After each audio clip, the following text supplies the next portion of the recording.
Sahanavavatu Sahanau Bhunaktu Sahaviryam Karavahai Tejasvinavadhitamastu ma vidvishavahai. Om Shanti Shanti Shanti.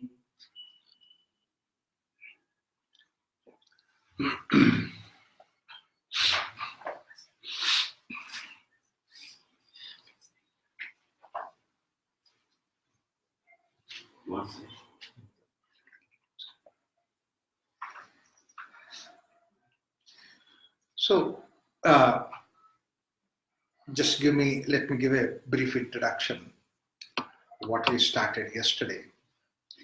It is like the way that life is a journey, and the journey always is like the way that a river is a journey, a plant is a journey, everything is like a journey. Human life is also a journey. But in those cases, the journeys seem to be less complex in the sense that the river which starts at the Himalayas has always an eagerness to go and meet with ocean. And very interesting thing is once it meets with the ocean, then there is no riverness that is left with. But then there may be several rivers which may be on the way, and then they might die without meeting the ocean. Same way the flower, a seed is there. Every seed has a very full capacity, full opportunity, full ability to see that it can become a big tree and give rise to many fruits and all those things. But if you look at it, how many seeds will have that opportunity to become that? But then the journey continues. The journey is continuing.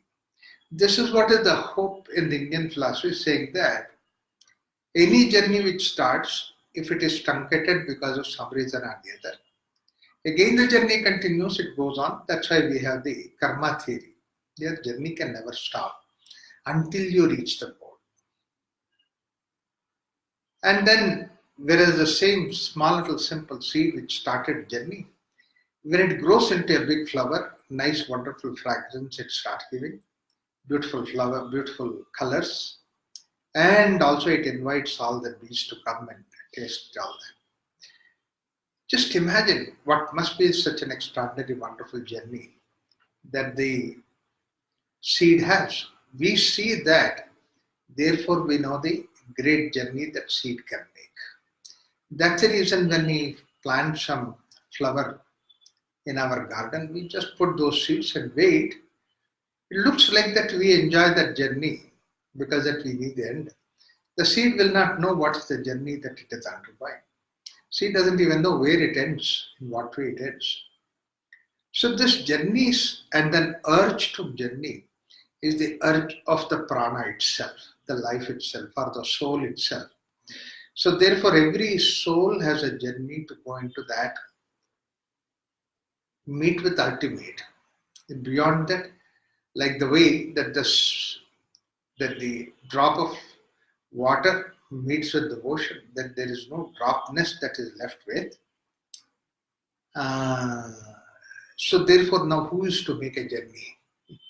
So the journey seems to be, I'm not being there as a drop, is the one which is the ultimate way that it has to happen. Like that, human being is also something that who has constantly driven by this particular passion for journey. And but then in the path of this passion for journey, we might feel that this particular way I can reach the goal, this particular way I can reach the goal. So we think of so many different ways which can help us to go in that direction. Like the way that the ultimate that is there within us, which can manifest, everybody knows very well, is the supreme sense of satisfaction. I should be satisfied. I should be happiest, and I should be most comfortable. These are the things which we know very simple way that we try to make our journey. And if you look back, the child is the happiest. the child is the most satisfied. And you can see the child as if there is no second in this earth. And added to all those things, child does not exist as a child. Child doesn't refer to as me, I. So that looks like that's the beginning of the journey and then the end of the journey.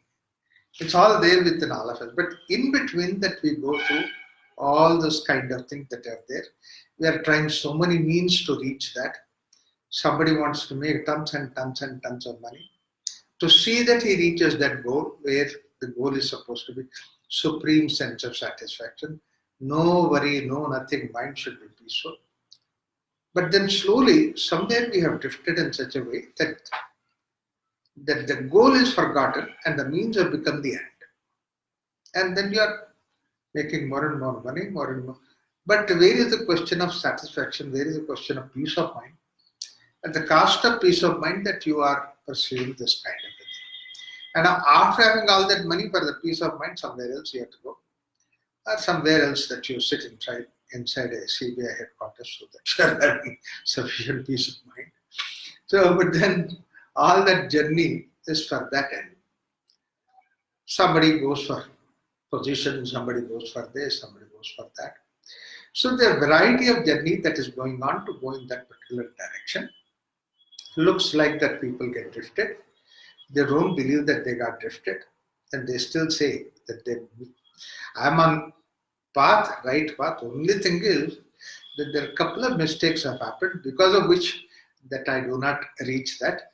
I think if I take care of it, then I will be all right. So, but then path is something which I've taken, it is okay.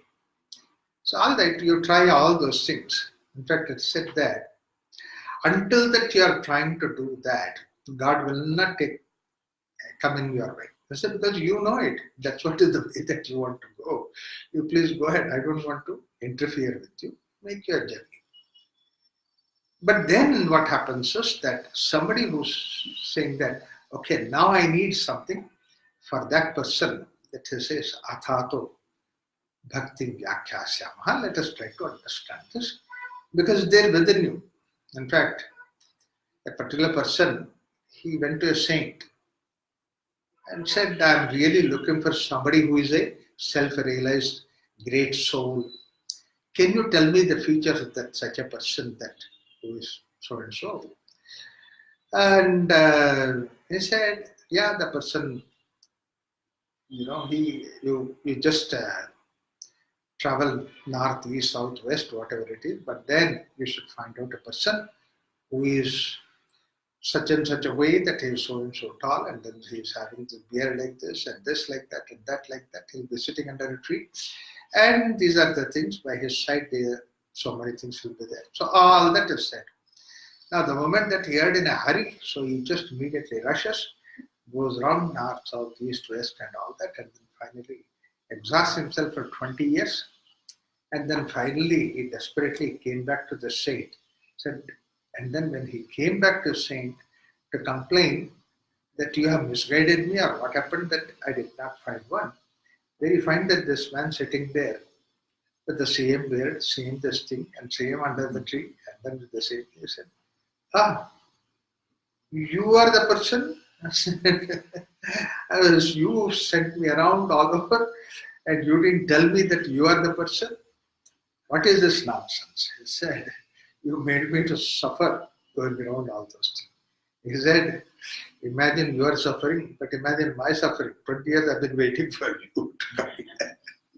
So, we think that we are doing so much of suffering, but God is waiting for us for such a long time. Every time He sends you on this earth, then you go drifted and then come back and then again go and this is going on. Ultimately, we go back to our nature, which is supposed to be divinity. Under the tree, safely sitting, not really involved in anything outside, supremely satisfied. That sense is within you. It's not outside. If you are looking outside for the satisfaction, you can never get it. Outside gives satisfaction temporarily. Now, we have seen that how objects can give us a temporary satisfaction. An object which is supposed to give me absolute satisfaction one moment, Next moment you can see already that I want something else. Position, you have something, but then you want something else. So this continuously journey goes on. So therefore, ataha, therefore, now your bhakti vyakhyasya. Let us do the vyakhya bhakti so that you will understand that is there within you. Man's ultimate goal is to become God. It's not that you achieve God or you see God or you have the vision of God. This is not the thing. They are all short. Becoming God is the ultimate. There is nothing like that. So the transformation has to occur. The raw fruit, the becoming a ripe fruit is its journey. It's not that I look like ripe fruit, I have colors like ripe fruit, or size like ripe fruit. No. You have to become. There is no two things about it. This is what is the philosophy of bhakti. Therefore, here, Parama Prema Rupa, when he says that, supreme sense of the supreme love, that's what is God. Now, why does he say that? He comes to the various aspects of that love. Amrita Swarupacha. You are looking, there one more idea of journey is this.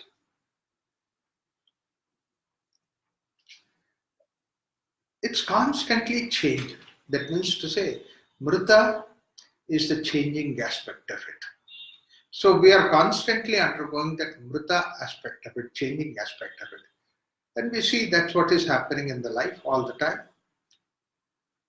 And is there anything like Amritatva? That is what the idea. Sa, this bhakti itself is Asmin Parama Prema Rupa Amrita Swarupacha. And it is of the form of Mrita not being there, Amritatva. And Amritatva cha bhavati, that's what is the full sentence. But Amritatva, that's what he says. I said yesterday that Upanishad sutras, they're just truncated. It's not even full sentence. Truly saying, if they want complete sentence, it is Sa Bhakti Amrita Swarupa cha bhavati. That is what is the right sentence. Want to use it, but then they don't use it. So, what is of the nature of bhakti? It is our love, Amrita Swarupa. That means to say, it is does not have the idea. It's an eternal in its very essence. In fact, what is eternal? That means it's not within the bounds of time. And look at the way that whenever we are in the experience of love, then we transcend the time. The time does not become like any matter. It's not just only time does not become any matter at that point of love. Love itself makes you to that, makes it that way that you're beyond the time, in the sense that a child's love is also equally powerful as much as a youth's love. The same thing about the adult's love, same thing about the old age people, their attachment of love with the siblings or grand siblings and all that. You can see that it's always there. So it is like that, this aspect of love transcends all the time. When you are a small little kid, it was there. When you're an adult, when you're old, it's always there. It transcends time. Therefore, just because that you change Amritattva, that means to say, your love does not change. It's only the Western psychology. I don't know why they have that particular narrow tunnel kind of a vision that they see that, okay, only a young man will have love aspect of it. Old age do not have the love aspect of it. When somebody at the 60 years, when he feels about love, they say, these are called as the, what they call it as? They have a separate name for that. And so they blame it as if it is something that happened. In fact, a patient came to me and said that he had some aspect like that. Then he said, oh, I went to psychiatrist check. They said, these are, what is called as, see, whatever it is, old age, distinct symptoms. So therefore you have it. He is giving license to what you are doing. Love, we have it. Only thing is that how it manifests is the way that we need to understand. I said, no, you are at the age of 68, you develop that. Somebody at 90 years will develop that also. It's always there. Only thing is that you have to understand that love can manifest in variety of ways. Then you don't have to manifest only a love between male and female, or man and a woman. It is not that way that you need to look at it. Love has various aspects of it. So that is what we need to understand it, and then it will become better than, rather than looking at this idea, this is what the old age time that you develop all these things. So, Amrita Swarupacha, it is something, the moment that when you are in the state of love, any experience of love, it may be the experience of love with a small kid, anywhere that it is, as if time has stopped. That means to say it has no aging process. It has no idea of time gets arrested. That's a simple idea, Amrita Swarupacha. Why it happens, that kind of a thing? Labdha puman siddho bhavati, amruto bhavati, trupto bhavati. Now, labdha, whenever it happens to him, when he gets it, a state of love, please understand that everywhere he says that it is the state of love. Yet, that means to say that state of love happens to you. Love does not depend upon outside. It is a state within you. When your mind takes up, when your personality is in that state of love, siddho bhavati. That means you have achieved. Siddhi is the product of a sadhana. When you do the sadhana, then you get a siddhi. Now here, siddho bhavati. It happens like this. It looks like that. What is that I have done for achieving that? It looks like, no, I have not done anything. If sadhana is not there, but only siddha is there, I get the glimpse of it, I get the idea of it, I get the experience of it. So siddho bhavati. In fact, that's what is the basic difference between all other sadhanas and the bhakti sadhana. All other sadhanas, whether Raja Yoga, Jnana Yoga, Karma Yoga, particularly Raja Yoga, Karma Yoga, you do the sadhana and then siddhi is there. Sadhana is separate and siddhi is separate. Sadhana, in fact, there are several steps after the sadhana so that you can reach the siddhi like this. Like in Raja Yoga, I covered all those things. I crossed asanas, I crossed the pranayama. Now I am in meditation, and then meditation also. Patanjali is very, very strong about giving that. Samprajna Samadhi, Samprajna, then I reach that state. So I reach it, and this is the kind of thing. The same thing when people translate in the form of various Kundalini aspects of it, they say that yes, this chakra is open, that chakra is open. So after that, now next chakra is Ajna chakra, waiting for that. There is another aspect of it. That means you as a doer being there, every sadhana. So when the sadhana and siddhi are connected that way, that sadhana and siddhi are interrelated. Siddhi is the product of sadhana. Then every siddhi becomes like a tip of ego, something which embellishes you. So you cannot avoid that. You cannot miss that. Very difficult to come out of it. In fact, once that enters, then you look at the whole game changes. You are separated. First of all, you are separated from the sadhaka and non-sadhaka. Look at those people, they don't even have sadhana. They don't have an idea of spiritual journey and all that. Whereas I am somebody, I have got the spiritual sadhana, spiritual journey. You exclude yourself. Not only that, after that, then you also exclude, he is a higher sadhaka, he is a lower sadhaka, I have a better sadhana. I mean, look at the way that you create all these things, because when the siddhi and sadhana are connected in that way, as if sadhana, siddhi, the resultant of sadhana, then always that this continuously comparison continuously. And then you see somebody else is like this, oh, I should also become like that. This journey continues. I have to achieve. This goes on. In fact, in the Puranas, there is a story like that. Vishwamitra became a saint. He was a king, became a rishi. So when he became a rishi, then people called him as the Rajarshi. Because recognized by the rishi, but he was a king, therefore Rajarshi.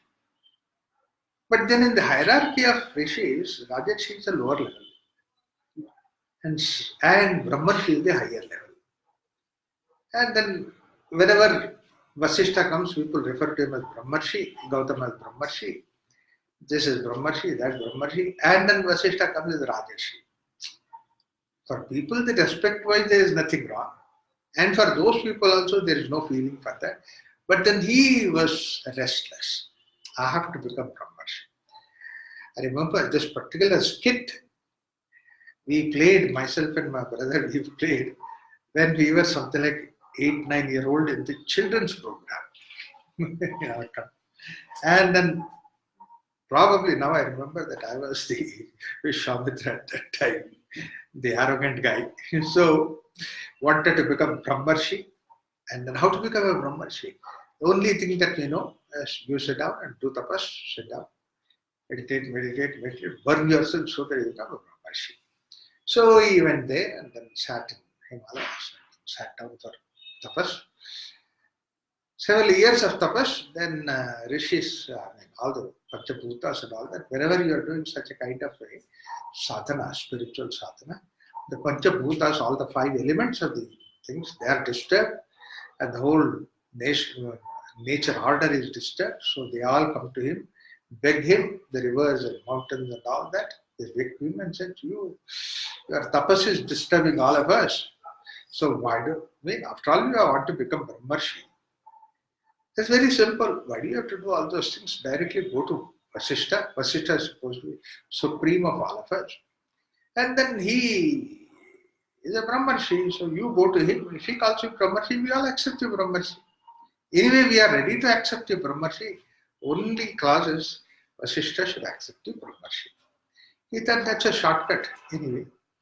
So he left and directly went to Vasishtha's place. Vasishtha is peaceful, happy, contented. So all those qualities what you think of. And then he was doing some yajna, some routine kind of a thing. And then whoever comes, Vasishtha is receiving them, welcoming them. Welcome, Rishi, wonderful. And whoever comes, that his son is offering him some flowers. And then Vishwamitra comes, immediately Vasishtha is full of joy. He said, Maharishi Vishwamitra, what a wonderful day today. You have come to my ashram. So everything is all right, sab khairiyat, everything fine. You are welcome. Rajarshi Vishwamitra, welcome. Everything was all right, but when the moment Vasishtha says Rajarshi Vishwamitra, immediately you can see that he became angry. Because I did so much of tapas, and then all the gods and goddesses, all the various forces, they said that they have accepted Brahmarshi. And then here is Vasishtha, he says, Rajarshi Vishwamitra, come here. But in the anger, nothing can happen to Vasishtha. Vasishtha is beyond all these things. But Vasishtha's son who is helping him, he was burnt to ashes by his anger. His anger is so powerful. Immediately there's everywhere, commotion because it became into ashes.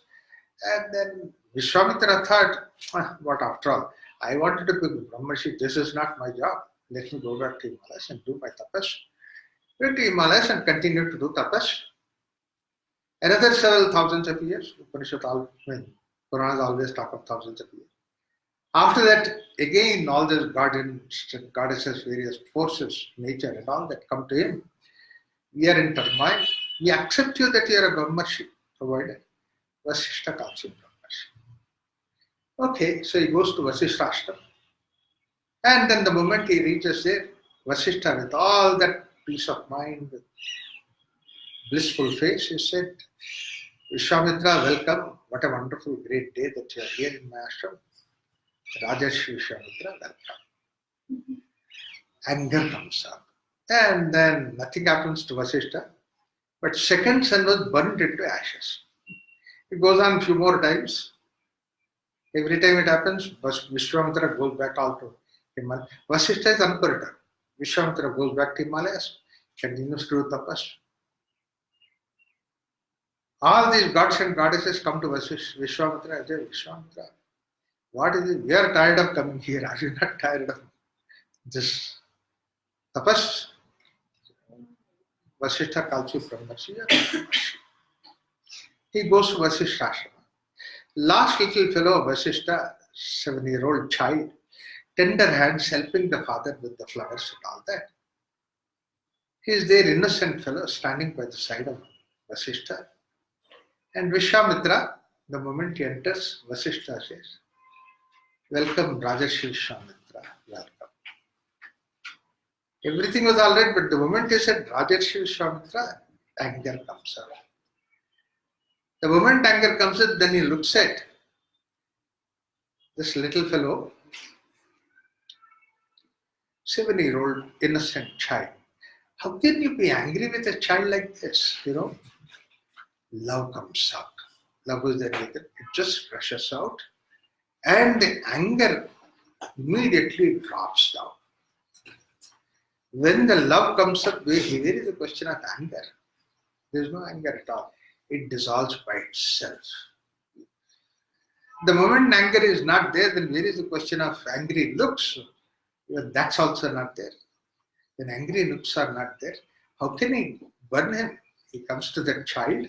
On the other hand, he runs his fingers on the hair of the child and said, my dear child, live forever, Chiranjeevi Bhava. You see, the whole thing changed. And then after that, Vasishtha, when the power, Vishwamitra, the power of love is so much, so important, so extraordinary, he said, what is there if I don't become Brahmarshi? That's all right. Why should I become Brahmarshi? As it is, I'm fine. I don't have to become a Brahmarshi. The moment I don't have to become a Brahmarshi, then there is a question of getting angry with Vasishtha. He just goes in front of Vasishtha. You are Girish saint, fine. And now there is no point in being Vasishtha's place, so he turns around and going back. Love can transform. And then when he's returning back, at that time, Vasishtha from behind says to Vishwamitra, Maharshi Vishwamitra, you have just come. Why don't you stay here in our ashram for a week? Take our hospitality, Atithya, and then you can go. Brahmarshi Vishwamitra, please come. See, the jump from the Rajarshi to Brahmarshi is just a quantum leap. There is no sadhana behind it. Siddhi directly happens. That's what is the idea of Siddho Bhavati. Siddhi just happens. You are waiting for something to do so that you can, at the point of your time, you get some Siddhi of it. No, you don't have to wait for it, it just happens. But then does it mean that you don't have to do sadhana? You do the sadhana, but not for the sake of this achieving goal. Because the very goal itself contaminates the sadhana. Sadhana to purify yourself, that you do. You sit down, meditate, you do all kinds of things, which is supposed to be that it purifies you, including the purification of that your own wanting to become something, wanting to achieve something. In fact, it's not something which is very strange. It's very common with us. Like, for example, the more and more you fight to find a solution for a problem, you are forgotten, and then you try to recollect, you will not develop, you will not understand. But suddenly one time, just when you are doing nothing, suddenly it occurs. You are remembering somebody's name, and you don't remember. But when you are, and people will be suggesting to you, this name, that name, X or Y or Z. Wait, don't do all those things. And don't do all those things, suddenly it occurs. See, Siddhi is not connected with sadhana. It just happened.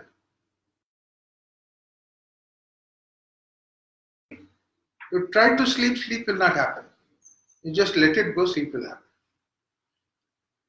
Sleep is not something that is a resultant of some sadhana. How can the spirituality, highest level, is a part of the sadhana? it is Siddho Bhavati. That's what Bhakti says, that in that sense, all other sadhanas, compared to that, Bhakti sadhana is something which is, you don't do anything that it happens. So, Siddho Bhavati and then Amruto Bhavati. There are two things. Earlier Amruta and here is Amruta. See, earlier the state of Amruta that is said, it is the deathlessness. Vrita not being there. That's what is the character of love. It's always there flowing. As a child it is there, as an adult it is there, as an old age it is there. It's always there with us. In fact, the way that this is, even when you are in the form of a pure consciousness itself, you have that compassion, love that is there. And then you try to help. That's what is in Bhagavad Gita, Krishna says. A very beautiful shloka is there in Bhagavad Gita where Krishna says, Devan bhavayatanena te deva bhavayantavaha parasparam bhavayantam. And that is what the idea, how it happens, it has got an explanation. That is, I want to do something good. I want to do something genuinely good. And then I've been doing. But even at the time of death also, I still have that nurture. I still want to help the people. And then when I leave this body, I'm hovering around without any body till I find out the next body get into. That's what is the state where we are in the form of just only mere consciousness. But then having a desire to do some good thing. Then what happens? And this kind of hovering consciousness where wanting to good are supposed to be Deva. These are supposed to be Deva. Deva means basically they only have a Divya body. That means to say a body which is not seen. But then intention is there behind it. And that's what is called as Deva. Now, if I think of something good, then this good body that is there, they try to help you, assist you. They don't have body, but then they can help you in such a way that somehow they try to bring in that connection between two individuals or two things or things that will happen. Many times you come across that way. When you want to do something good, something nice, and very useful, from nowhere, suddenly that you find some help is coming, some assistance is coming, something really happening. It looks like I would not have even dreamt of that kind of an approach. That's why it is not that as a part of my effort that is there. So this is the that help comes from some unknown sources. So this, now the question is that you're caught up with that good intention, nice, wonderful joy of being something nice, useful. This is what is the case of Amrutatva.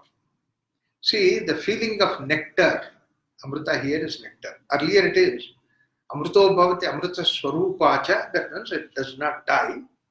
Whereas here is something Amrita Swarupacha, then the second thing is Amruto Bhavati Trutto Bhavati. That means it is nectar, like it's an experience. Like however much that you have something that you don't get that satisfaction, whereas because of you somebody feels satisfied, you feel satisfied.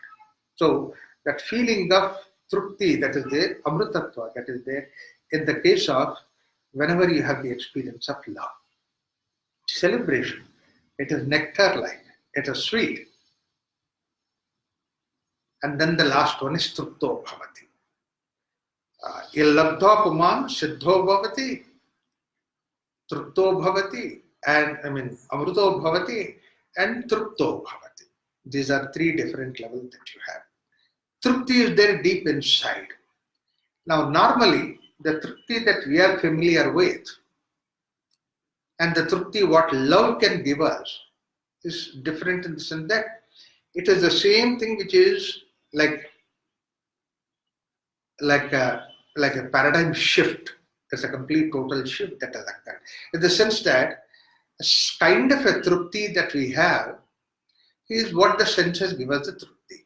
This is what is the trupti that we know. Like for example, I feel like having a cup of coffee, nice coffee gives me trupti. Feel like having chai, nice chai gives me trupti. That's all. I would like to have nice, wonderful dress, and then the dress I can get it, then I feel tripti. See, this is what is the tripti that we are, that means to say a sense of satisfaction that we achieve. But then sense of satisfaction belong to a particular sensory organ. It does not belong to all the other sensory organs. Like for example, you try to give me something which does not belong to that sensory organ. I don't experience that tripti like that. Like if I say I'm hungry, I say I'll play nice music that you like.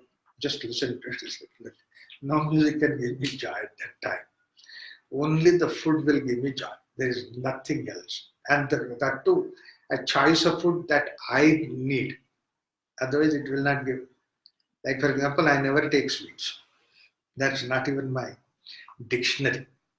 I never take sweets. But then I'm so hungry.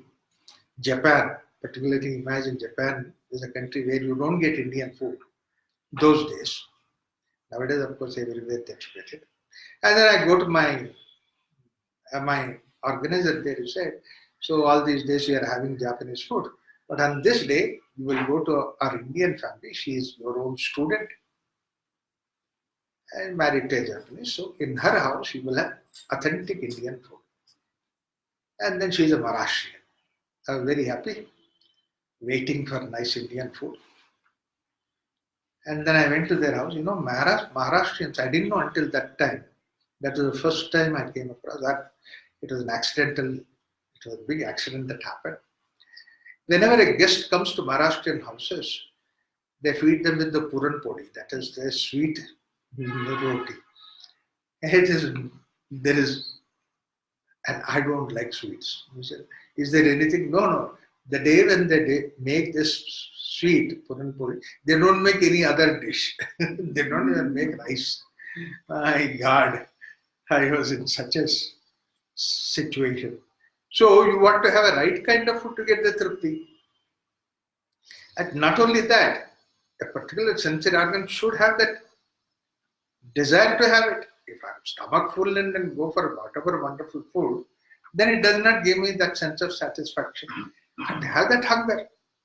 And hunger is a particular sensory organ and provided the food for that sensory organ, then only you get the satisfaction. Otherwise, I said, nice, wonderful, I'm hungry, and then you want to play music, it doesn't give me satisfaction. But then such a thing can happen accidentally also. I was in Calcutta, and then, Bengali people, they roll the words. And then, so they said, तो हमारे घर आ जाओ भोजन के लिए. So I said, I was so happy. So, Bengali food. So then evening I was hungry, I went there. And then they sat down and then they were singing some nice wonderful songs and bhajans and all that. So I was enjoying for the next about 1 hour and then waiting for, because initially they a little more time passed, more hungry, so that more you can eat. But then as time passed, now it looks like never-ending bhajans. Then at the end of the bhajans, they came to me satisfied. I think they are really happy. There's no more food. Then I realized they invited me for bhajan, and then which they rolled it into bhojan. They speak everything in the room. So this is what is the plight of sensory organ, satisfaction. So a particular sensory organ gives you satisfaction when that sensory organ is taken care of. Eyes, a nice wonderful flowers show whatever it is there. Nice wonderful fragrance gives you the satisfaction to your nasal passages. So all these things will give satisfaction to a particular sensory organ. But when you're in the state of love, you imagine what is the sensory organ that satisfies, because love does not belong to any one particular sensory organ. The moment that when you are in the state of love, eyes are satisfied, ears are satisfied, tongue is satisfied, the whole personality is completely satisfied. The moment that the child is really panting and looking for the mother, the moment mother comes, you look at what happens to the child. All the senses put together satisfied. So, what is that where all the senses put together satisfied? Trutto bhavati. That's what is real truth. That means that there is no sensory organ or no window there where there is atrupti within you, the dissatisfaction within you. All the senses put together satisfied at once. This may be in a rich man, this may be in a poor man. You see that even the small little children, in the case of mother, in the case of poor people that are doing that labor work on the street, I've seen many times this kind of thing. And the mother is doing the labor work, and now the time has come that they take a break, and then the child is cut. Mother comes there, and then look at the child, absolutely, totally satisfied. Absolutely satisfied. And that satisfaction that the child has is same as a child who may be in a palace having that kind of satisfaction. Trupti of all the senses put together, that's what is the love. Now, what is that one center where all the senses are put together within us? It is the mind. All the senses, they belong to the mind. They work on the command of the mind. Mind is responsible for my hearing, mind is responsible for my seeing, mind is responsible for every aspect of me. And that mind gets satisfied. Now, look at the way that when you say a sensory satisfaction is satisfied, you transcend that. Like I'm thirsty, I get nice, wonderful water. Water satisfies me. Now, I don't feel like having any more water. I transcend that sensory organ. Nice, wonderful food. The moment that I have the food, then I transcend that sensory organ. This is what is the way. Every satisfaction helps you to transcend the sensory organ.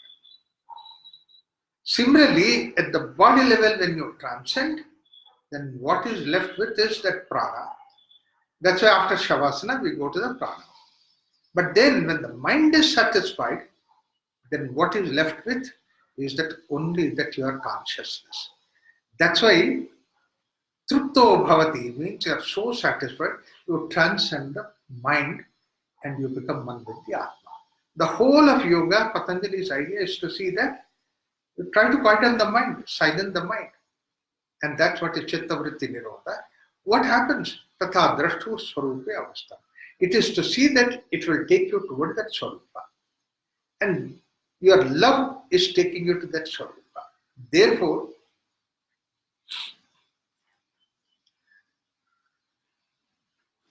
this is supposed to give you that sense of satisfaction where after that what you are resting is a restful state because there is no sense of atrupti, dissatisfaction anywhere else. You are one with the self. Yat prapya na kinchit vanchati, naro na shochati, na dveshti, naramate na utsahi bhavati.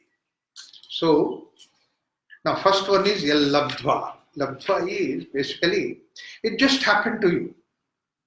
It just happened to you. Yat prapya, that means when you get it. Nakinchit, when love, somebody shows love to you. The moment somebody shows, that means that love comes towards you. When that comes, yat prapya, nakinchit vanchati, you don't want anything. Nashochati. You don't even have to worry about it. Na dveshti, naramate, na utsahi bhavati. A fellow, big executive, big company, big work, and all nicely dressed up because top executive, and then going in the car stopped at the traffic light, and then immediately a beggar comes to him and says, give me some alms. This fellow genuinely wanted to give some money. He searches for his wallet. Suddenly there is a shock because he forgot to bring his wallet, he forgot to bring his ID card, whatever it is, driving license and this and that, bank card, nothing is there. Well, whatever the beggar is there and whatever money that is there, that's trivial.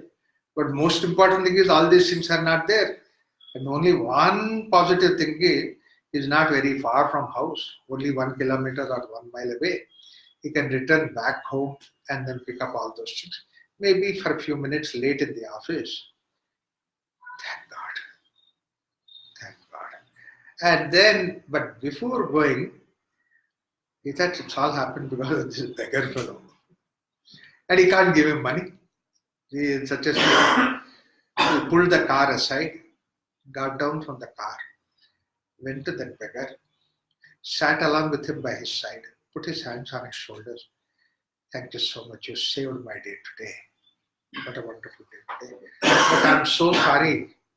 I can't help you with anything because I forgot my wallet. I didn't bring it. The beggar said, lot of people give me money. Every day I get enough money, lot of money is there. I spend the money also. And I also target. I don't necessarily go behind money. So much I get it, I'll go and rest in the house. I don't keep begging. But then, you don't have to really worry about that. But the most important thing, what you have given me. Nobody comes and sits with me, talks to me as if I'm a human being. Nobody considers me human. Whereas today, you consider me as a human being. You sat with me, put your hands on my shoulders. I don't think I can forget about your gesture that you have given to me for my lifetime. Nakinchit vanchati. Can we talk to somebody out of love? Can we look at somebody out of love? It doesn't cost anything. It doesn't require anything. All that what we need is a simple change in your approach. Nakinchit vanchati. Nashochati. Look at the way that there is nothing to worry about. In fact, many times you see that poorer people, small people, that they have all these qualities. Very naturally comes about. Because they don't have big dreams or anything like that. It's an adult. They have got that stiffness. Nashochati, nadveshti. There is no, the moment that you are in the state of love, there is nothing that you hate. See, normally what people think is that I don't like this, I hate this, not hate this. There's something like that as if hatred belongs to the object outside. Whereas we don't realize that hatred is a quality that is there within. It's a quality within. If you don't have hatred, where is the question of ma vidvisha vahai? Vidvisha is not there. Not there within. Like this or don't like this does not exist. Whereas, if you have a dvesha within you, then either you like it or you dislike it. You hate it. You just hate it.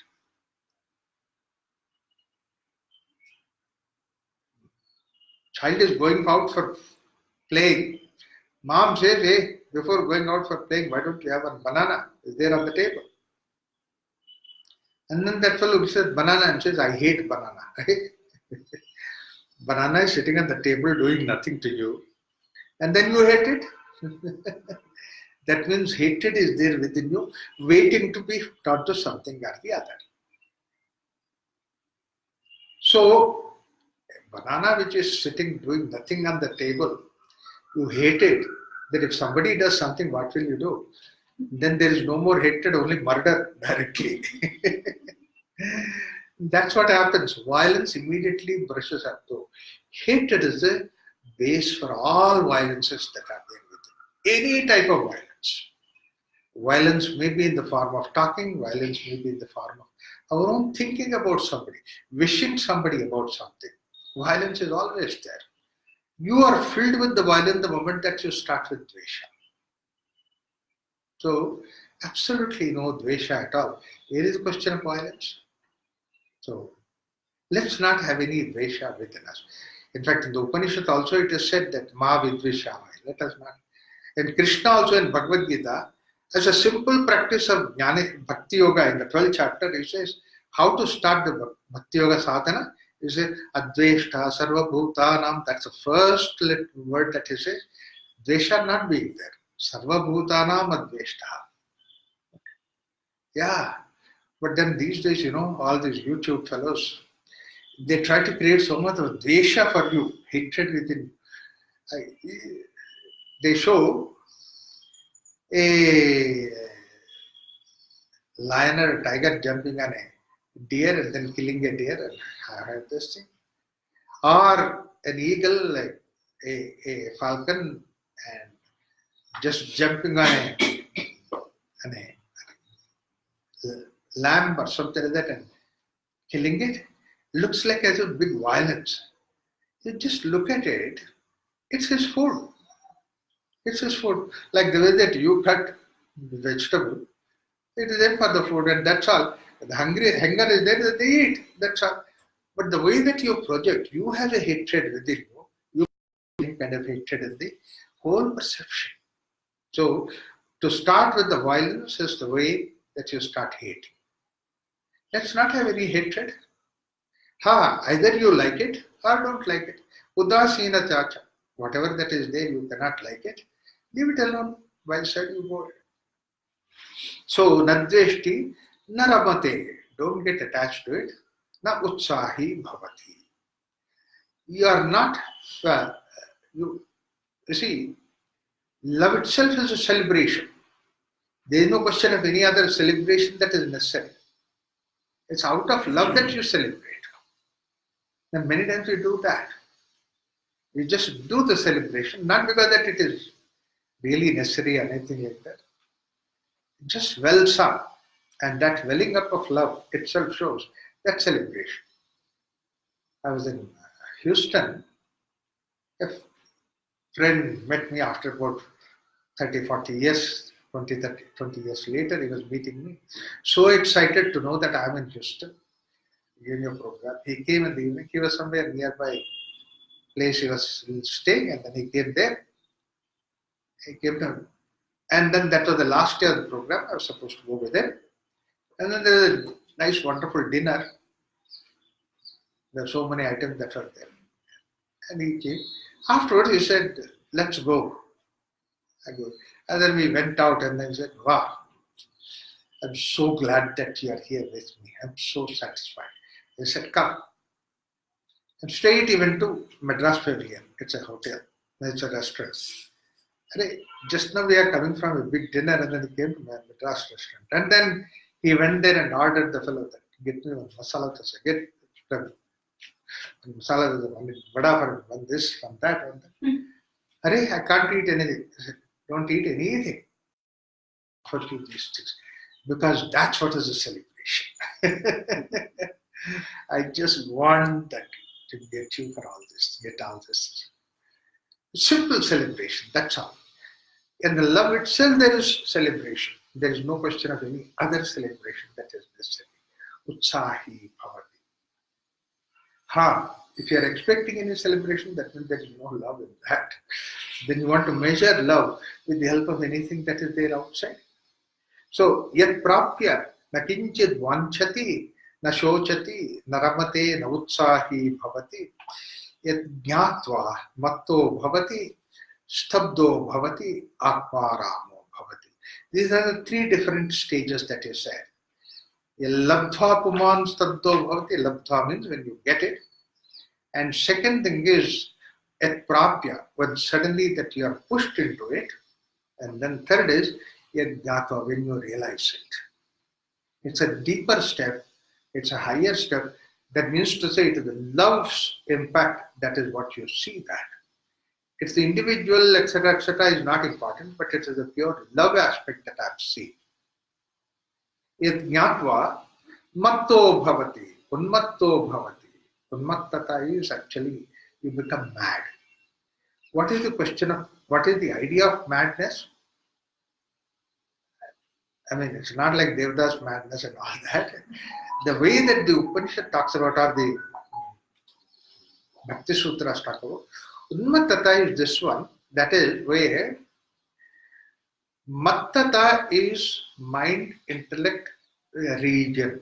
Mind, intellect, arena is what is Mattata. That means to say, I'm intellectual, I'm mental, I'm looking at all those things. This is what is. Unmattata is that, no, they don't matter. Now, I can't be intellectual, I can't be mental. I mean, mental level intellect. That's what has become like. What is a madman supposed to be? Normally, what people are available for intellect available for mind, they are not available. That's what is madman is that. That means for him, the mind is not functioning. He doesn't agree with the mind loss, mind activity. This is what is unmattata. Second thing, unmattata is that another way of getting into a trance state. Trance is where your normal ecosystem that is there, you don't even know how to maintain that. Like, for example, that your dress, you are holding it whether it is there or not, like Ramakrishna Paramahansa, when he go into the trance, then he doesn't even care for whether the dress is falling. Somebody has to hold it and keep it like that. Then only he, because there is no body consciousness. The body-mind consciousness, body-mind intellect consciousness is not there. Where is the question of anything about the outside? So this is what is unmatto bhavati. And yajnatva matto bhavati, unmatto stabdo bhavati. Stabdata means there is no movement. It is, you are arrested. You are just stuck. Very often it happens to us when we see something which is beautiful. You don't feel like talking. Or when you are overwhelmed with the sadness because of love. When somebody near and dear pass away, words fail, words do not come out.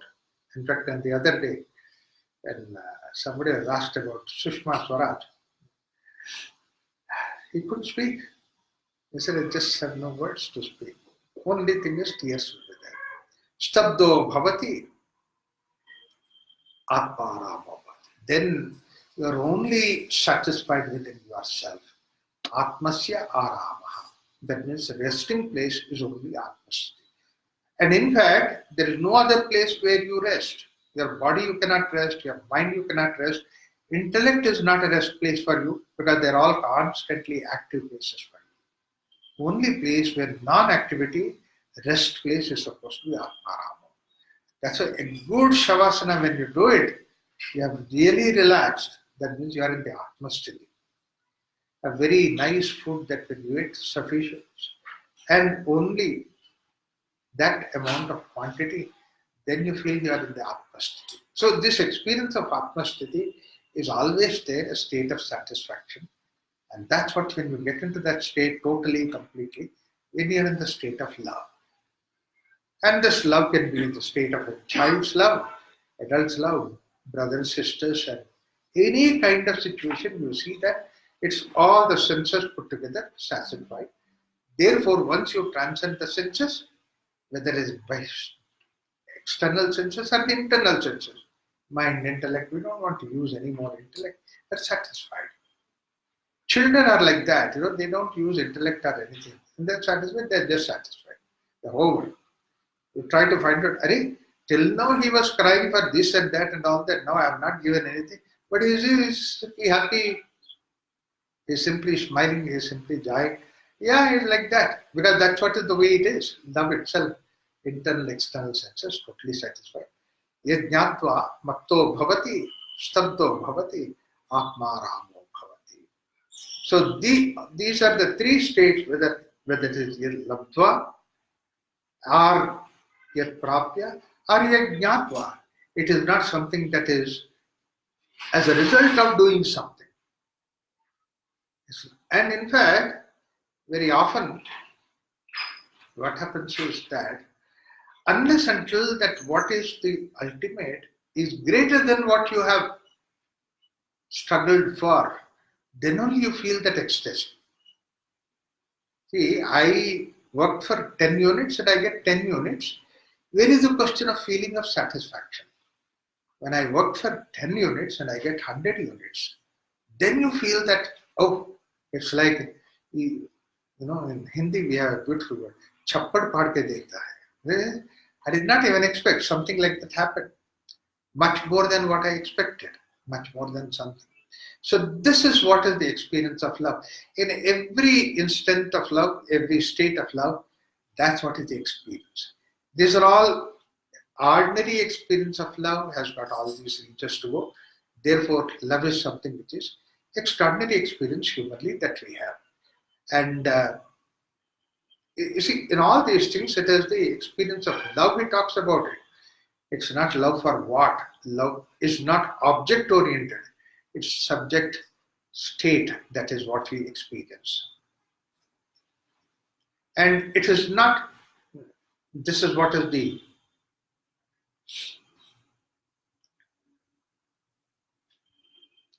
so whatever that Atmasthiti, why lot of struggle, lot of pain, suffering and all that you reach, Bhakti suddenly takes it to you, or love takes it to you. And now, it's not based on any particular calculations or order or things like that. In fact, in one of the Bhakti sadhanas that we have, are the equivalent to, similar to Bhakti. Before that I'll say, there are two different kind of things that is there. One is the way Abhyasa and Vairagya. We have seen these two things, Yoga, Abhyasa. Abhyasa techniques are discipline. Discipline has all these steps. 1, 2, 3, 4. Yama, Niyama, Asana, Pranayama. Yama, Niyama also that there is 1, 2, 3, 4 like that. Pranayama also that you do this pranayama. Second that, grosser pranayama to subtler pranayama. So like that there are always gradation in that. Raj Yoga accepts all the gradation. Karma Yoga also accepts those gradations that are there. So in these two things, which are supposed to be Abhyasa, Abhyasa is graded, which is in the way that there is orderliness in the Abhyasa practices. Whereas there is second practice is Vairagya practices. Vairagya practices, there is no orderliness. It's not by doing this you get that. And in Vairagya, it is like there is orderliness, but there is chaos. Chaos often people think that it is mixed up. It is not mixed up. Chaos only means between step 1 and 2 that there is no question of logic behind it. Like for example, you are sleeping, suddenly wake up. And waking up is not logically happen. Just suddenly when you wake up. And most of the dreams that you have, there is no logic behind it. Something happens. It just happens and then it disturbs you or it elates you. All those things happen. So that means to say you are ready to take something which is Abhyasa, something which is Vairagya also that you take it. Or which is of the non-attachment kind is also take. So it just happens. And you are allowed these things to, you make things to allow to happen. That's what is Vairagya. So, Bhakti is a very important Vairagya technique in that sense. And people wrongly interpreted Bhakti, Vairagya means that you give up everything in the world outside and then go out somewhere and sit down somewhere and then particularly give up family, etc., etc. It never happened that way in the case of Bhaktas. They never left that way. Mirabai left the place, not because that Mirabai wanted to leave, but then those days the royal family that was there, Rajput family, they said that the way that we follow certain rules and regulations, you don't fit in. You are calling everybody in the house and then feed them and then out of your love you serve them. That's what you are doing and then you don't fit in. Therefore you go out. So she went out. It's not that she left the family. Because later on, when Rana Pratap came to her, and then he guides him. Your job is to take care of the kingdom, go back. So it is like that. So it is Vairagya is not in that sense. Similarly, Ramakrishna Paramahamsa, he was doing a temple priest's work. And he achieved the highest out of bhakti only. But then he continued to be a temple priest. He did not give it up that. Similarly, it is the case of Kabir also. He said that he was a weaver before that. He was weaving. But after the realization, he continued to weave. Chini chini chadariya, bulile chadariya. I said, Kabir, you should not do all these things, but now because you are God. He said, what is there? How does it matter? I am the same.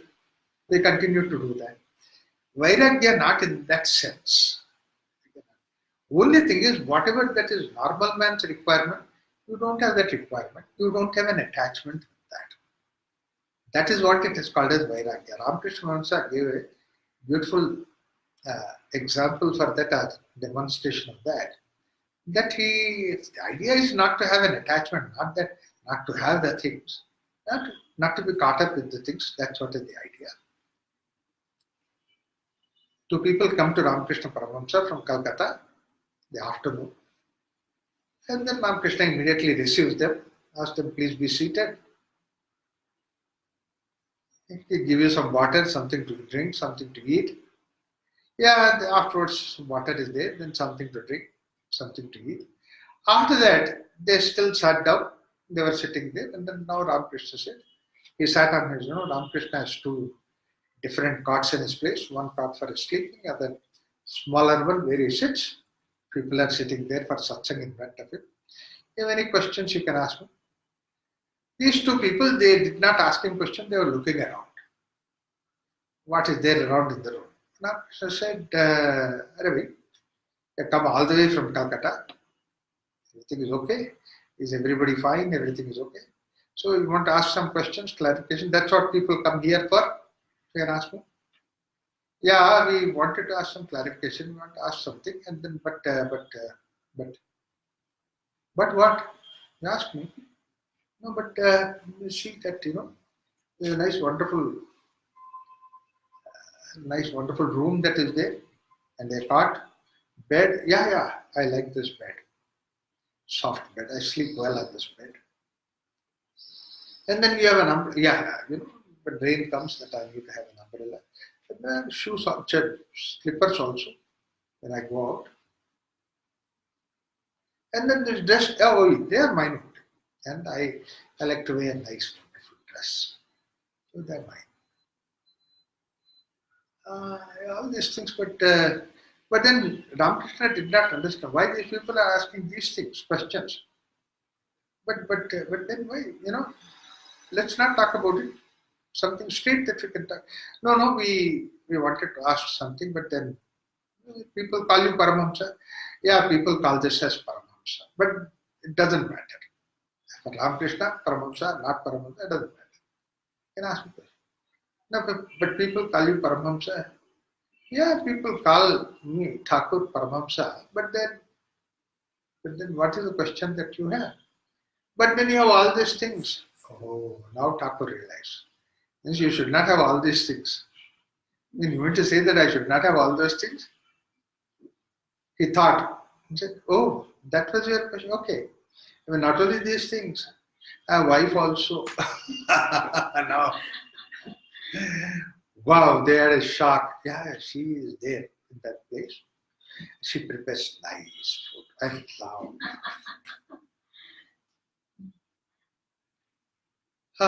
Yeah, I don't know why people call you Paramahamsa. Yeah, I don't know why people call me as Paramahamsa. We have wasted our time. I think we have wasted your time. I'm so sorry. You can go back. Then they got up. They're about to go. When they went that far, Thakur comes out and says, hey, Badar Purush, come in. They thought now Thakur will give explanation. They come running back to him. Ramakrishna says, I also have a mosquito net. Teases them. Even that I also have it. They ran. See, it's not that what you have is important, but are you attached to it? If you are not attached to it, then it goes away. It's then all the objects that are there in front of you, like the way the objects are there in the mirror, nothing beyond that. So this is the idea that essentially what we need to have is, it's not the question of what you have, it is a question of what you are attached to. So,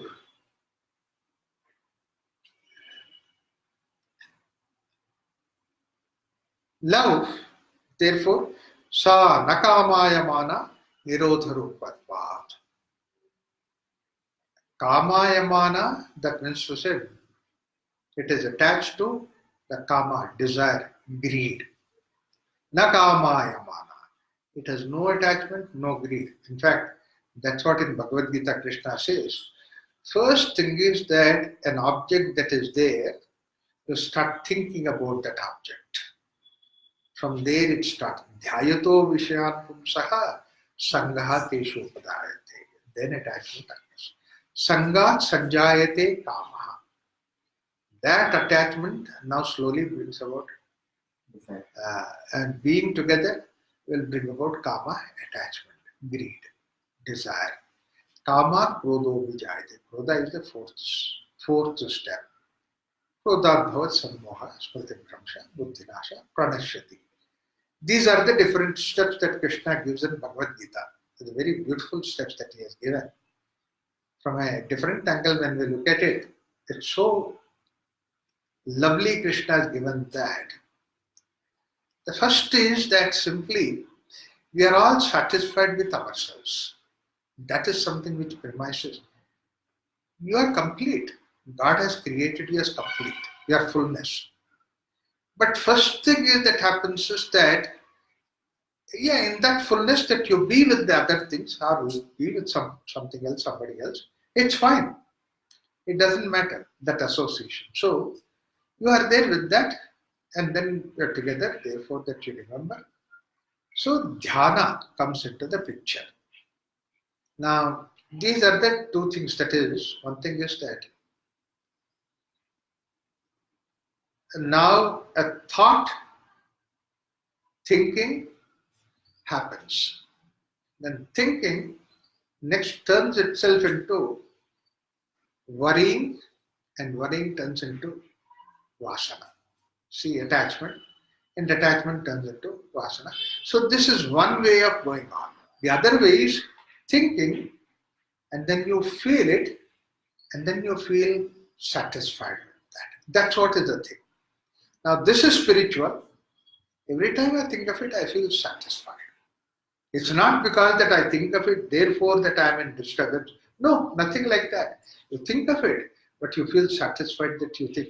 In fact, this is what some of the bhaktas have said so beautifully. It said, I think it's Mirabai who said that, I feel the viraha, I feel the separation from Krishna. And that separation makes me feel that I'm so happy about it. Because I think of him so much that I feel viraha about it. The thinking of it gives me that satisfaction that I feel so much.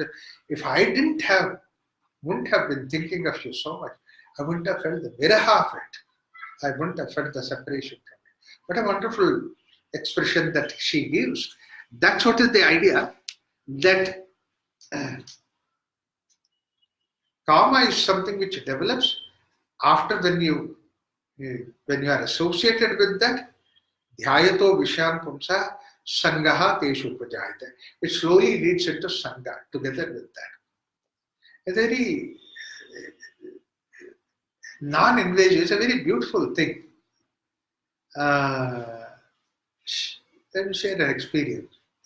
I was first joined as an engineer in one of the rural remote areas in Andhra. I had a house and then I was going to the work. Evening, come back to the house, and then my house, they have provided, government has provided the house, it was 4 rooms or something like that. I don't even need one full room, half room was good enough. But then, it was there, big house, what to do? And then there was another engineer posted in that place, he also came. When he came, then I said, why do you, he was searching for a house. And I said, why do you search for a house? Yeah, but stay in my house. Both of you can stay in our house, you can stay. He said, okay, I'll come and stay. Anyway, he was going to get his family 6 months, 1 year later. Later on, you can shift it, otherwise, you can stay with me. So he was staying with me. And then we were very, very good house partners, together, nicely. Because I am generally cleanliness over. I won't call it as freak, but that is what. He is also like that, still very nice, and then come back from the office, take shower and all that, and then sit down. But only one thing is that he would come back promptly at 5 o'clock from the office, take nice wonderful shower and all that, arrange the table beautifully, and then keep 2 glasses, and then some kara to munch and all that, and 2 chairs, sit down, and then keep the beer bottle ready. till I come. Usually he comes first and then I come later. Then I come half an hour later or 15, and then he's sitting there. He did not open the beer bottle. And then when I come back, then I get ready and then we both sat together around 6 o'clock. And then until about 9 o'clock, we would chit chat various things. He would be drinking beer, I will be drinking water. And then the sweet and the para is there to munch. And 9 o'clock, we would have dinner and then go to bed. What all happened in the work, what all happened about what I read, this and that, various ideas. I mean, wherever I am sitting anywhere, even in the days, there's only satsang which will go on. I will talk about Ramakrishna, something like that. It happened 1 day, 2 day, 3 day, but every day I used to come around 10 minutes, 15 minutes, half an hour late. One day I got about 1.5, 2 hours delayed. 8 o'clock I came. At 8 o'clock when I came, he was still sitting there, still peacefully. Beer bottle, everything is ready. But he did not open the bottle. He did not open the bottle. He said, I feel so bad. Anyway, I don't drink. At least you could start drinking. When we come, we can eat together because that's one thing that we can eat together, we can share it. No, without you, I cannot drink. What is the logic behind it? Hey, don't ask me logic and all that. I can't drink without you. You have to come. Then I felt very bad. I said, no, I should not delay like that. I should come within 1 hour. So latest means 7 o'clock. I would come, sit down, and then sorry we say, and then we start our drink. We used to drink, and I used to drink water, and then eat something and lunch. Continued for about 3 months. After 3 months, I got transferred from that place. I went out, and he was staying in that house. 3 months later, another 3 months, I was in some new job.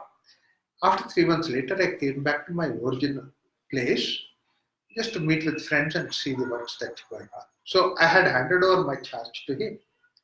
So therefore, in the morning when I came, he directly took me. I was so happy. After such a long time, that is 3 months that he is meeting me. It's a lovely friend, I met you. And then he took me around all the works, what all the works, his works and what are my works and how the progress and this and that. Till evening we spent. At evening around 5 o'clock I said, Arey, my name is Raghuram, his name was Shastri actually. I said, Shastri, I think you need to go home. He said, why? But your ritual is there. What ritual? You drink in the evening beer and all that. No. I don't do any more drinking. I said, why? Ever since you left this place, I stopped drinking. I said, why? I said, I don't have company. I don't have company, therefore I don't. See, look at the impact of it. Not one time I said that you should not drink. Not one time I said drinking is bad for health. All that I said is that I should come back early, I should not delay your process of drinking. And that affection, that love, changed the whole thing. In fact, that's what is one of the sutras says that Sangaha teshu upajayate. Sangha is a wonderful place if it is taken in the right direction. If you do not take that right direction, Sangha sanjayate kama. Together with this born is called as kama. Kama krodho vijayate krodhan bhavati sammoha. Now look at that. Sammoha means hypnotized. Hypnotized means you are not the boss, somebody else is the boss. Hypnosis means what? Somebody else is guiding you so that you are following it. It's useful. If the somebody else is somebody can take charge of you, like did you not give your heart in the charge of some cardiologist and then he cut pieces into heart and all that and put so many things. And then sweetly he does all those things. And then you allowed him to do it. The same way you gave your kidney to somebody else to manage and operate that. The same way that you give your mind to somebody, and that's what is hypnosis. Hoping that that hypnosis will do work wonderful. Many times people do the surgery with hypnosis. They don't give anesthesia because then they come back. It's important to see that how you can manage that hypnosis, how nicely that you can give it yourself. But you are not the master. But then a true hypnosis is that where he makes the corrections and gives you back your onus of responsibility. He does not continue to carry that onus of responsibility on himself, but he gives it back. In fact, any counseling, importance is that counseling is initially important to see that somebody takes charge of your mind. But after a period of time, your mind is strengthened so that you start managing yourself. That's what in the beginning Arjuna's case was difficult. Krishna, at the end of 18th chapter, he said, now you decide for yourself. Then by the 10th, he was corrected. So sammoha is state where you are 100% not there. Therefore, one step before that is krodha. Krodha happens in spurts wherever you are not there. If your awareness is there, anger will not be there. The moment you bring in your awareness, anger will not be there. And the moment that your awareness goes away, anger comes about. Forget yourself. So, krodha is one step before that. You are forgetting yourself, you are not being there, awareness is not there. Kama is also the state which is next lower level, where every time that desire comes, that you have forgotten about yourself and you feel that you are incomplete without that. You are complete anyway. You are incomplete without that. Therefore, you need to fill yourself with that. And this aspect is kama. Kama is you want to complete yourself with something else outside. This is what is kama. It may be an person, it may be a thing, it may be any object or thing or position. If I don't become that, there is no question of completeness with it. You are otherwise complete. This is what is kama. So therefore, he says that kamaya mana, na kamaya, that you are so satisfied, there is no question of kama. Nirodha rupatvat. Nirodha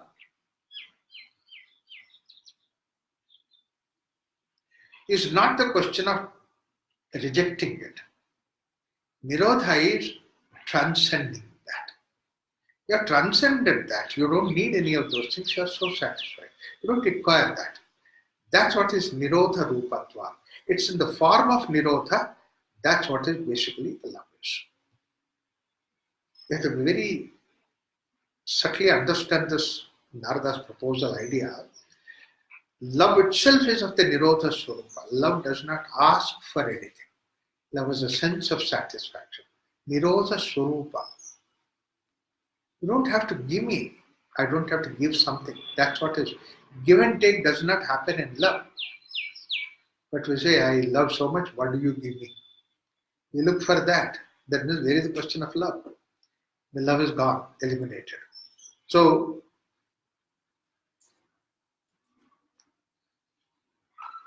if a simple love itself is something of the nature of Nirodha Swarupa, when mother appears to child in front of the child wants mother, there is nothing else.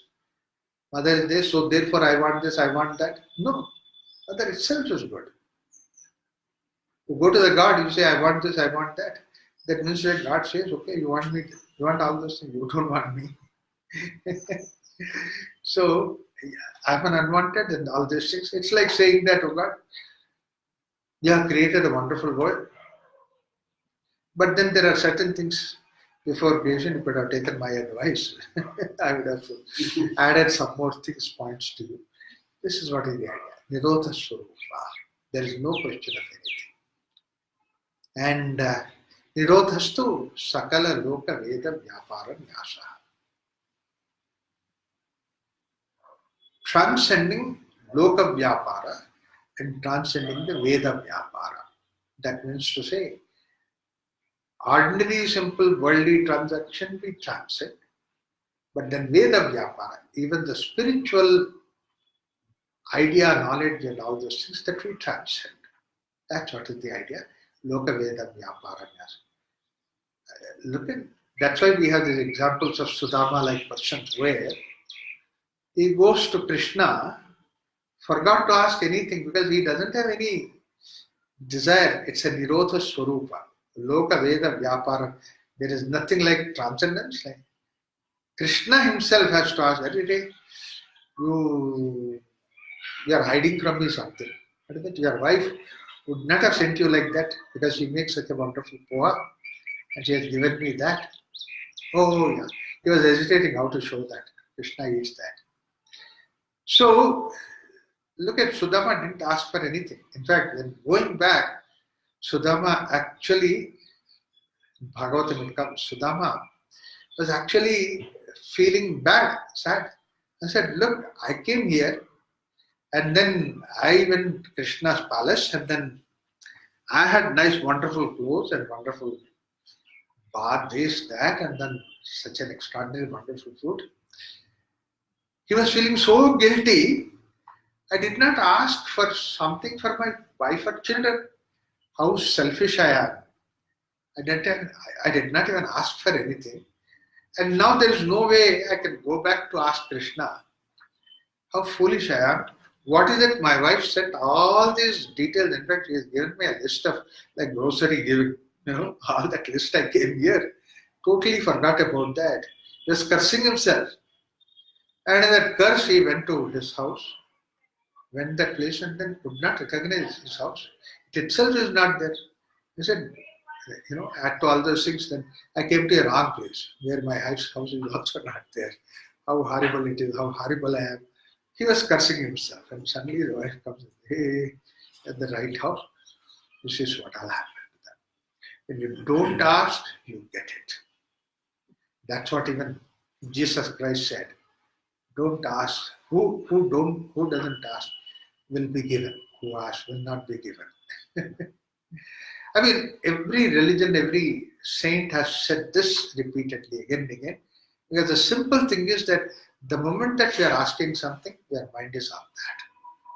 See, what you ask is the goal, and what you are approaching is a means. God is not a means. That should be the goal. That's what is the idea. So, nakkamayamana nirodha rupatvat nirodhastu sakalaloka veda vyapara nyasa. That's what you see. Even in the case of Vishwamitra, Vishwamitra said, what is there? I don't want to become Brahmarshi. Brahmarshitva is supposed to be the highest in the case of Veda Vyapara. That means the whole purpose of doing sadhana, reach that state. When you give up, then only you become that. When you want to give up the pursuit for getting the sleep, sleep happens. It doesn't betray you, it happens. So sakala loka veda vyapara nyasa bhavati. We'll stop it here. We'll continue next time. Om Shanti Shanti Shanti. Yeah, any questions or anything from yesterday? So this understanding bhakti through words and knowledge. Yeah. It seems a paradox because bhakti itself is experiential. Yeah. That is why, in fact, he comes to that. Later on, in one sutra he says, which I mention it now, he says it's not the words that has to convey the knowledge of bhakti. Whenever it is the feeling that you develop, like all these examples, all this idea that I said, if it makes you to feel that rather than the words, that is understandable. Understandable is not words. That's why it says, Anirvachaniyam prema swarup, mukha swadanavattu. It's like the way aswadana. Like for example, a dumb, you give him some nice, wonderful sweet, and ask him, how good is the sweet? What can he say?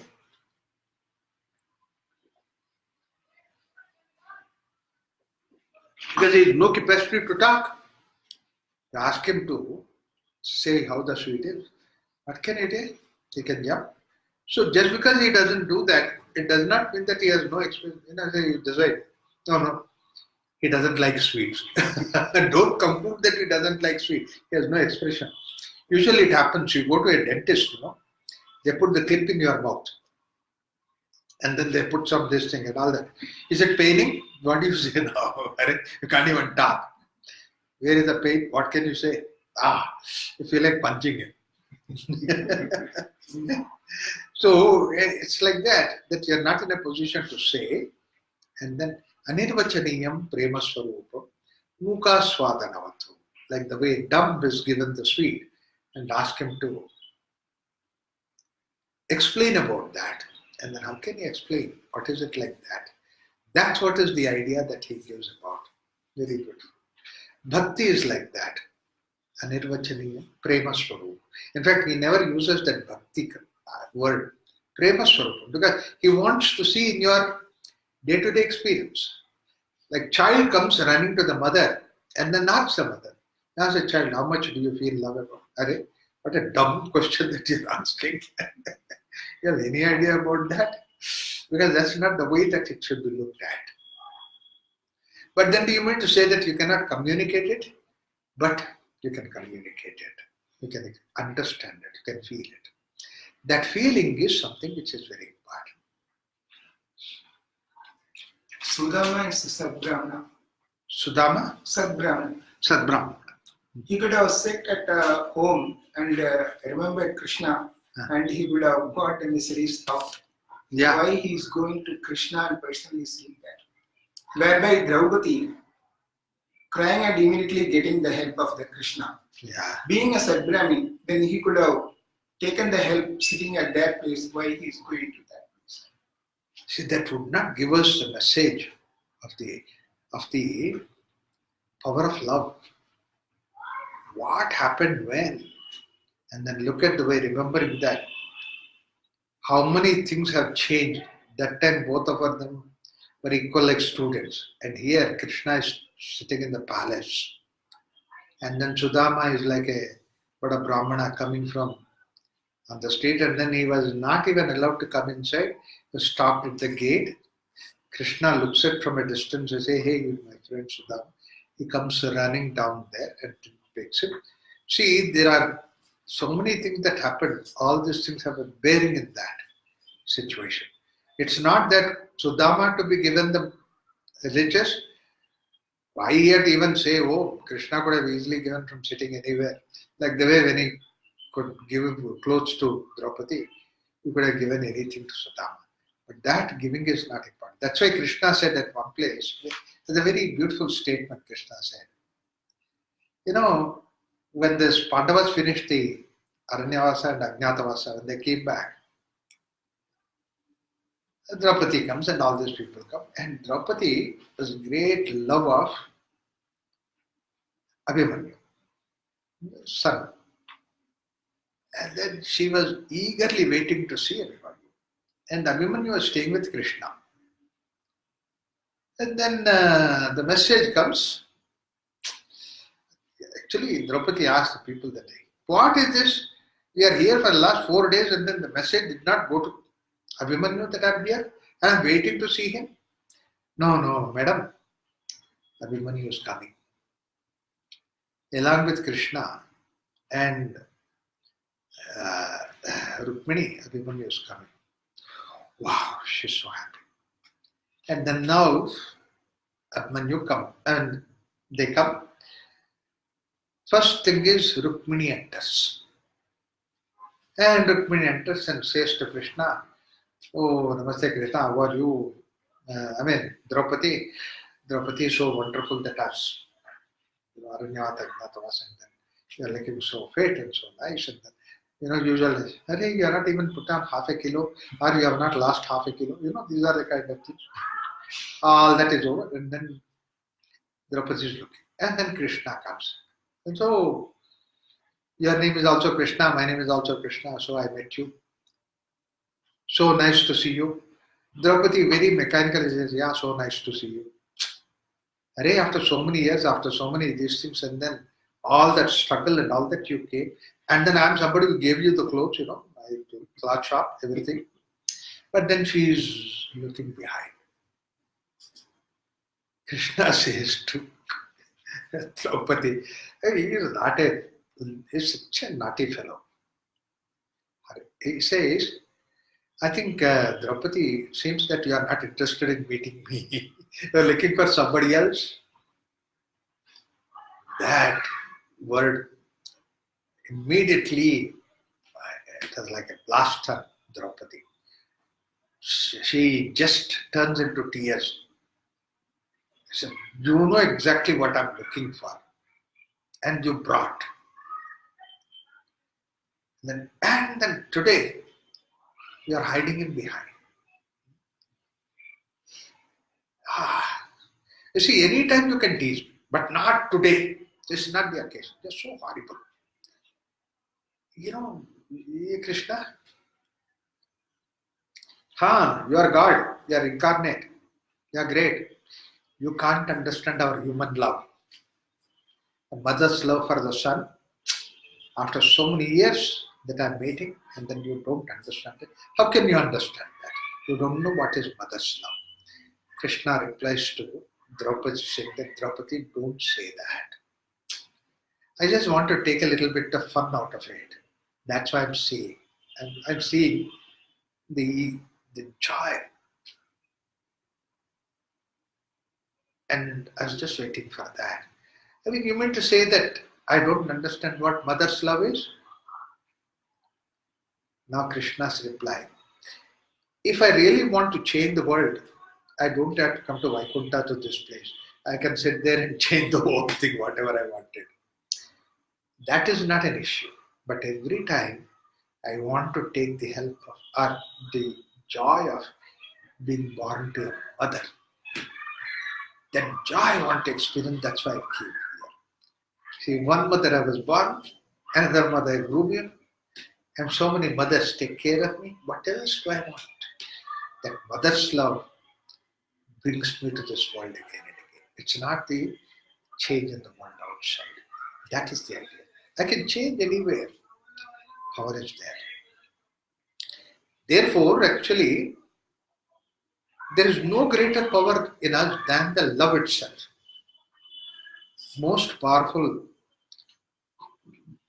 manifestations. It's like pure consolidated power itself is that love. We have that. Manifest.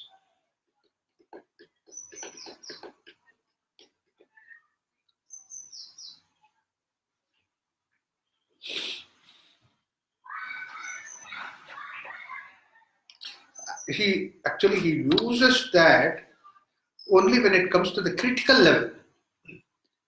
Until that time, he doesn't use that. Like, for example, Draupadi. That critical point where there is no other go, at that moment he either hypnotizes everybody or he creates such a this thing that she has heap of the mountain of sarees around and all that he created. And in the process he confused everybody. See, more importantly, he confused everybody. Nothing really what they thought could happen. So he comes to that last point. The same way in the case of Sudama. Last moment. Then, like the way that he gives Sudama, takes care of Sudama. What a Brahmana. So, all these things are there. Same thing he takes or saves the, Parikshit. Right? That fellow, he curses that Parikshit, or he uses Brahmastra for that Parikshit. And that Krishna stops it and then revives that boy. Like that, any number of cases that you see, Krishna waits for the last iota minute and then he does nanosecond. Thank you.